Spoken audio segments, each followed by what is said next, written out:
saat sih saya kira.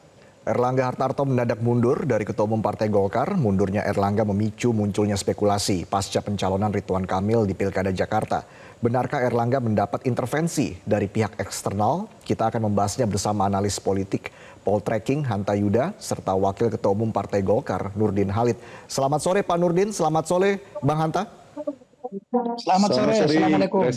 Bang Hanta, ini juga pastinya kan mengejutkan Anda. Apalagi Pak Erlangga sudah merapatkan barisan dengan pengurus DPD maupun ormas sayap Golkar agar ia terpilih lagi pada Munas Desember nanti. Apa yang janggal di sini menurut Anda, Bang Hanta? Apakah ada invisible hand yang bermain sehingga Pak Erlangga harus mundur dari posisi Ketum Golkar atau seperti apa? Tanggapan Anda, reaksi Anda seperti apa, Bang Hanta? Iya, memang cukup mengejutkan ya yang kita ikuti dinamika terakhir di Pilkada DKI ketika Pak Erlangga ditanya tentang siapa wakil Ridwan Kamil. Yang saya tangkap terakhir itu saja, bahwa kemungkinan inisial S, ya, kabarnya berpasangan dengan PKS. Sisi yang lain juga banyak bertebaran di Jakarta spanduk Kaisang. Nah, itu kira-kira perkembangan terakhir yang saya tangkap ada itu. Nah, Reza, menurut saya memang kalau kita melihat menganalisa ya faktor penyebab penurunan Pak Erlangga ini, menurut saya ada dua ya cara kita melihatnya, secara faktor internal atau faktor eksternal. Kalau bicara Golkar, itu faktor internal biasanya adalah potensi turbulensi faksi. Jadi terjadi faksionalisasi antar faksi yang biasanya mengalami benturan di internal Golkar, itu kencang menjelang pemilihan penentuan calon presiden dari Partai Golkar, penentuan ketua umum ketika Munas atau Munaslup, itu kerap terjadi. Tapi betul untuk kali ini seperti Pak Nurdin katakan, kita tidak melihat terlalu kuat, meskipun di Golkar tidak bisa dipungkiri ada faksionisme, tapi tidak ada faksionisme yang tajam kali ini. Nah, karena itu ada faktor yang kedua yang bisa kita dalami, faktor eksternal. Turbulensi itu kan biasanya justru terjadi dari faktor eksternal. Ibarat pesawat terbang kalau kita menyebut Golkar sedang mengalami ada goncangan badai politik eksternal yang cukup kencang ini. Saya tidak tahu seperti tadi istilahnya faktor pribadi dan seterusnya pertimbangannya, tapi dua faktor ini saya melihat faktor eksternal relatif jauh lebih determinan ya ketimbang faktor internal. Tetapi tidak bisa dipisahkan, nanti dia berkelindan. Pasti ada faktor internal, kemudian ada perbedaan dinamika politik dan seterusnya. Yang kedua, yang penting itu adalah mengapa sebenarnya kalau kita asumsikan ada tekanan supaya mundurnya Erlangga dari ketua umum, atau itu inisiatif Pak Erlangga, pertanyaannya yang penting itu mengapa harus mundur. Saya ingin memberi dua catatan hari ini. Posisi ketua umum partai apapun, apalagi partai Golkar, itu memiliki dua peran amat sangat strategis per hari ini. Satu, dia sebagai veto player dalam dinamika politik penentuan calon kepala daerah lebih dari 500 kabupaten kota dan provinsi se-Indonesia.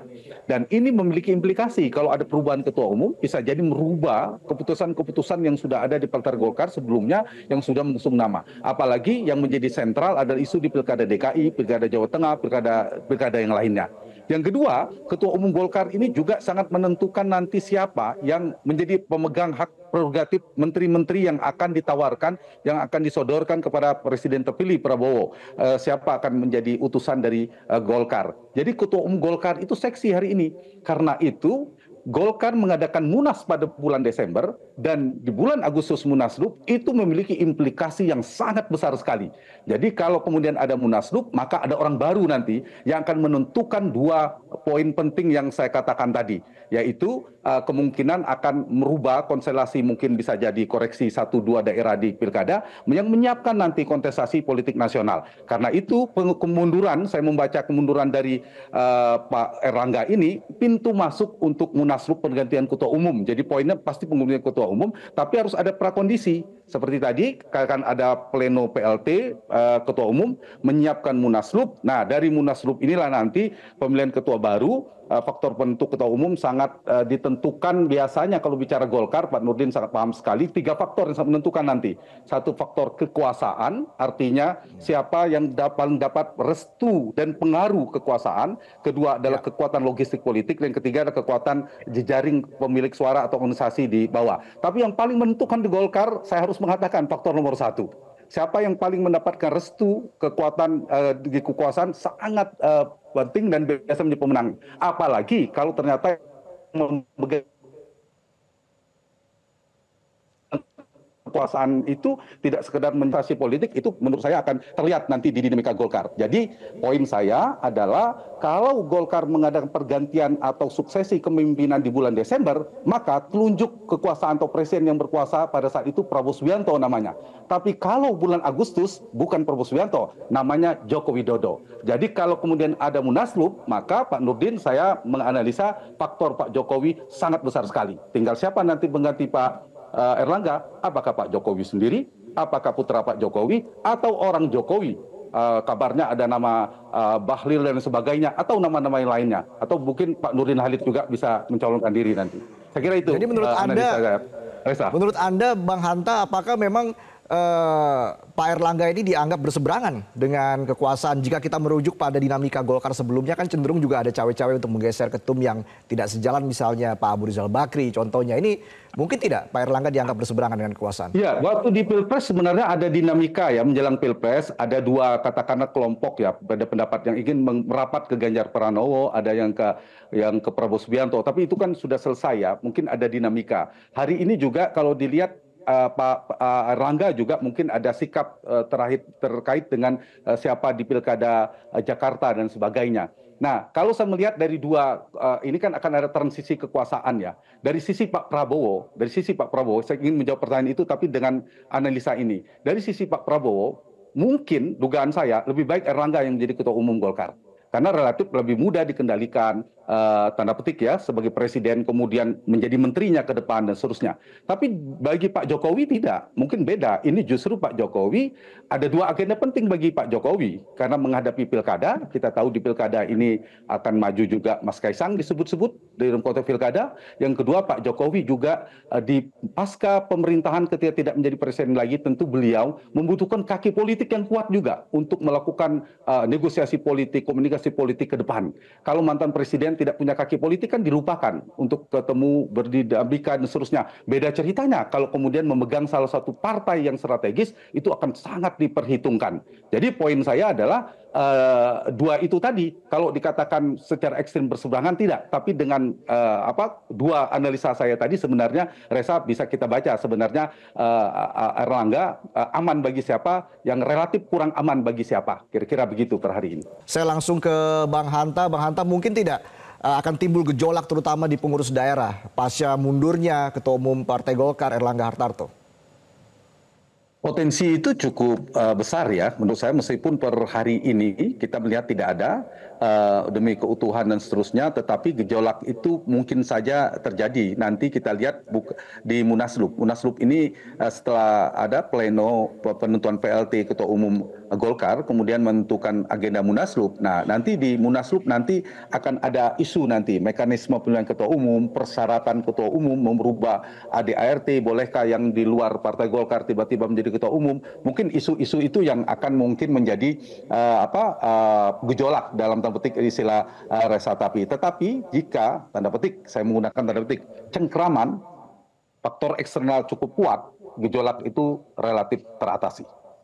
Jadi gejolak itu konsolidasinya itu konsolidasi yang dikendalikan atau terkendali biasanya di Golkar, biasanya untuk mencari titik keseimbangan di internal Partai Golkar. Tergantung nanti Reza, bagaimana dibuka secara terbuka atau tidak pemilihan ketua umumnya atau tidak. Terbuka itu begini, seperti misalnya pemilihan ketua umum sebelumnya di era Setia Novanto yang memenangkan pertarungan, atau sebelumnya Abu Rizal Bakri, itu kan dibuka. Nah, ketika dibuka, kekuasaan tidak langsung turun, hanya bagian dari semua meminta restu dan sebagainya. Mungkin dalam makna gejolak, dinamika gejolak makna positifnya, nanti ada tim-tim yang akan masing-masing tim pemenangan sukses dari calon ketua umum. Tapi kalau misalnya aklamasi tidak ada ketua umum, tiba-tiba nanti pengurus memutuskan untuk aklamasi mengusung orang kuat untuk mengendalikan Golkar, itu ceritanya akan berbeda. Jadi tergantung ini dua itu per hari ini. Saya tadi mengistilahkan apakah penguasa itu sendiri yang akan mengambil kendali Golkar atau orangnya, itu menjadi penting. Lalu yang kedua, bagaimana mekanismenya? Apakah dibuka transparan, kemudian ada pengambilan suara voting atau aklamasi, itu sangat menentukan. Tapi apakah akan ada gejolak perlawanan yang kemudian ramai, saya belum melihat potensinya terlalu besar. Reza. Baik, Bang Hanta, sebelum Erlangga Hartarto mengundurkan diri, banyak juga senior Golkar ya, hingga Pak JK juga memastikan tidak akan ada munaslup, tapi Munas tetap digelar Desember begitu. Bagaimana Anda membaca sikap dari para senior-senior Golkar ini, terutama setelah Erlangga Hartarto mundur dari posisi ketum? Ya, kalau dari suara itu melihat sampai Desember, berarti mereka beberapa suara ini kan tetap menginginkan struktur kekuasaan Golkar masih dipegang oleh Pak Erlangga, pengurusan yang lama ini terkait dengan penentuan calon kepala daerah, penentuan menteri dan transisi pemerintahan ke depan. Tetapi nyatanya ketika Pak Erlangga menyatakan mengundurkan diri hari ini, maka konstelasinya pola atau kekuatan politik, entitas politik, yang aktor politik yang akan menjadi veto player mengendalikan Partai Golkar relatif menurut saya mengalami pergeseran. Mengalami pergeseran dalam arti nanti Desember ini kan bedanya di situ. Desember, poin saya ulangi penguatannya, kalau Desember munasnya yang paling determinan menentukan struktur kekuasaan di Partai Golkar adalah namanya Prabowo Subianto. Kalau sekarang namanya Joko Widodo. Jadi karena munaslup, maka Pak Jokowi sekarang memiliki peran penting dalam kontestasi ini. Jadi meskipun orang mengatakan di dalam, Golkar ini kan polanya. Kebetulan riset tesis saya tentang Partai Golkar. Jadi cukup panjang melakukan penelitian tentang Golkar. Jadi faktor eksternal ini jauh lebih menentukan ketimbang faktor internal, konsolidasi DPD, pengurus daerah dan sebagainya. Faktor yang di luar ini itu sangat menentukan, Reza. Sehingga poin saya mengatakan ketika Golkar melakukan suksesi, kita lihat siapa presidennya, mengarah kemana telunjuk presiden, saya sebut langsung kekuasaan, karena secara langsung ataupun tidak langsung. Tentu dalam konteks ini kita tidak tahu apakah bagian dari yang akan mengambil alih atau melakukan proses suksesi di Golkar, atau ada orang-orang kuat yang akan muncul dalam penggantian ini. Nah, kita tunggu saja apakah ini akan ada suksesi dilepas terbuka atau tidak. Saya lebih menduga tidak ada, bukan